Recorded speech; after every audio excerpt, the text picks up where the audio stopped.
Un algorithme contre le hasard, c'est un peu le combat du jour, non? La grande question, c'est est-ce qu'on peut vraiment, avec la logique pure et dure des maths, prédire qui va gagner une course aussi mythique que le Prix du Luxembourg? Eh bien, c'est justement la promesse d'un algorithme de sélection qu'on va décortiquer ensemble. Alors, soyons honnêtes, est-ce que c'est vraiment possible ça? Transformer tout ce qui fait le piment d'une course, l'imprévu, la forme du jour, les petits incidents, en une prédiction chiffrée, fiable. C'est un défi absolument immense. Et pourtant, c'est exactement ce que cette méthode prétend faire. Bon, pour tester un algorithme comme ça, il ne faut pas se contenter d'une petite course de village. Non, il fallait un vrai test, un terrain de jeu à la hauteur. Et le choix s'est porté sur le Prix du Luxembourg. Rien que ça. On parle d'un test grandeur nature, là où les meilleurs s'affrontent et où chaque pronostic, c'est déjà un pari en soi. Allez, on se penche un peu sur le profil de cette course. C'est pas n'importe quoi, un groupe 3 international à Vincennes avec 100 000 € de dotation. La distance, 2100 mètres et surtout, attention, le départ à l'autostart. Ce sont les détails cruciaux. Des variables que l'algorithme a dû prendre en compte. C'est tout ça qui rend la course aussi complexe mais aussi passionnante à analyser.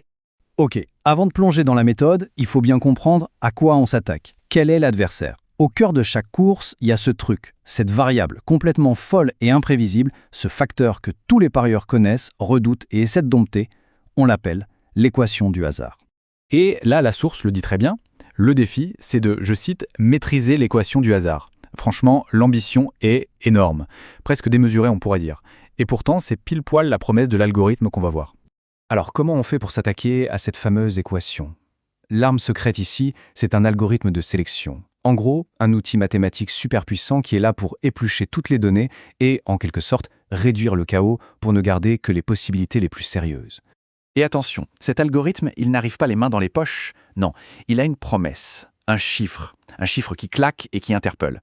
98%. Voilà, 98% de réussite. C'est tellement énorme qu'on est obligé de se demander, mais 98% de quoi exactement? Alors, c'est quoi ce fameux 98%? C'est le point crucial à comprendre. Attention, ça ne veut pas dire qu'il va trouver le gagnant à coup sûr. Non.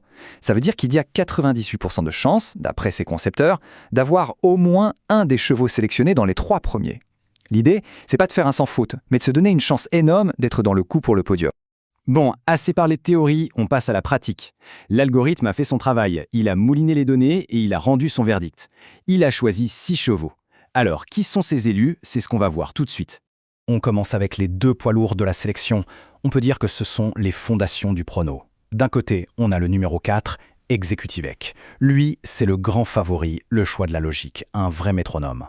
Et de l'autre, le numéro 6, Orchestro, qui est une chance plus que sérieuse, surtout qu'il a un super pilote aux commandes. Ensuite, l'algorithme nous propose un duo assez intéressant avec 2 profils qui s'opposent un peu. D'un côté, on a la forme du moment, le numéro 10, Issoufou Duchesne. Lui, il est clairement sur une pente ascendante, ça se voit. Et de l'autre côté, on a la carte de la régularité, avec le numéro 5, Django Vici. Un cheval constant, même si, c'est vrai, ses dernières courses sont un peu moins brillantes. Et pour finir, pour pimenter un peu tout ça, l'algorithme a ajouté 2 outsiders, ceux qui peuvent faire grimper les rapports. On a le numéro 7, Ulysse Digéo, le genre de cheval qui peut créer la surprise avec une belle cote, et puis le numéro 8, Gendrien. La source le décrit comme une cote de méfiance, autrement dit, un cheval à ne surtout pas oublier, à garder à l'œil.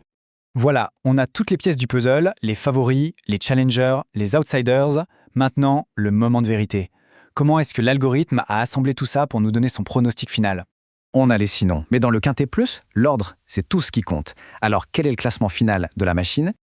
Et le voilà, le verdict final dans l'ordre de préférence de l'algorithme. En tête, pas de surprise, il joue la sécurité, le favori Executive Eck, suivi du très dangereux Orchestro. Juste derrière, en 3e position, il parie sur la forme du moment avec Issoufou Duchesne. Ensuite, pour compléter, on retrouve la régularité de Django Vici et enfin nos 2 outsiders, Ulysse Digéo et Gendrien, histoire de viser peut-être une cote un peu plus sympa. Bon, avant de finir, il y a un point vraiment essentiel qu'on doit aborder et la source insiste là-dessus. C'est la réalité des jeux d'argent. Le message, il est un peu plus clair et c'est important de bien l'entendre. Peu importe que ce soit un algorithme ou une intuition, les jeux d'argent, ça comporte de vrais risques. Des risques d'addiction, des problèmes, bref, il faut vraiment jouer de manière responsable. C'est la base. Et on termine là-dessus. D'un côté, on a une prédiction, froide, calculée, basée sur des montagnes de données.